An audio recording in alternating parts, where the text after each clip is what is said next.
Beliau bertanya bagaimana cara beliau berbakti kepada kedua orang tuanya sementara beliau tidak pernah melihat mereka berdua. Seumur hidupnya belum pernah melihat mereka berdua. Yang pertama, akhi barakallahu fik, beribadahlah kepada Allah dengan sifat sabar atas ujian ini ya. Karena tentu ini adalah ujian yang sangat berat bagi seorang anak yang mencintai amal saleh berbakti kepada kedua orang tuanya. Seorang anak yang sering membaca ayat-ayat Al-Quran dan hadis-hadis Nabi SAW serta ucapan ulama salaf bersama perbuatan mereka terkait berbakti mereka kepada kedua orang tua, tentunya ini adalah ujian yang sangat berat. Beda halnya dengan anak yang durhaka, yang tidak peduli ada orang tua ataukah tidak di sisinya atau di dunia ini. Adapun bagaimana cara engkau berbuat baik kepada mereka, maka telah banyak ayat-ayat dan hadis-hadis yang menerangkan bimbingan dalam hal itu. Di antaranya adalah apa yang Allah katakan pada ayat di atas tadi, untuk banyak berdoa kepada Allah untuk mereka. Ya, di dalam sebuah hadis dalam riwayat Al-Imam Al-Bukhari dan Muslim, Nabi SAW menyatakan awaladin salihin yad'ulah, atau seorang anak saleh yang selalu mendoakan kebaikan untuk kedua orang tuanya. Doa, kemudian wakaf, ya, bersedekah, haji, ya, menghajikan mereka. Apakah Anda yang langsung melakukannya ataukah meminta orang lain untuk membadalnya? Sebagaimana telah ada nas dalam hal itu. Cara lainnya adalah memuliakan orang yang posisinya dalam Islam sama dengan ibu kita, yaitu bibi. Di dalam hadis yang sahih Nabi menyatakan al-khalatu bimanzilatil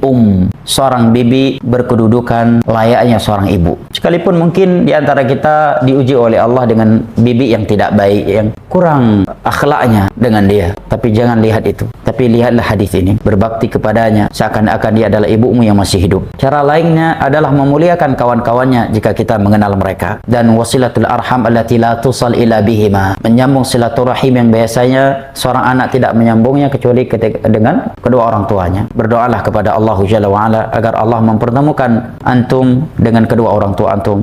Kami juga memohon kepada Allah Jalla wa Ala agar Allah mempertemukan antum dengan kedua orang tua antum yang belum pernah antum lihat selama ini. Semoga antum dikumpulkan oleh Allah Jalla wa Ala bersama kedua orang tua antum di dalam syurga firdausnya pada hari kiamat kelak, ma'an nabiyyin was-siddiqin wasyuhada'i was-salihin wa hasuna ulaika rafiqa. Amin ya rabbal alamin. Dan ini juga tamparan keras untuk saya pribadi dan segenap ikhwan wal akhwat ya. Lihat bagaimana saudara kita diuji oleh Allah Jalla wa Ala. Seumur hidup dia di dunia dia belum pernah lihat orang tuanya dan dia tidak tahu di mana kedua orang tuanya, tapi beliau ingin berbakti kepada mereka sekalipun beliau belum pernah melihat mereka. Ini tentunya adalah tamparan keras untuk kita semua agar kita benar-benar sempurna berbakti kepada orang tua kita atau salah satu di antara mereka yang masih hidup, karena sungguh kesempatan tersebut tidak akan berulang kembali.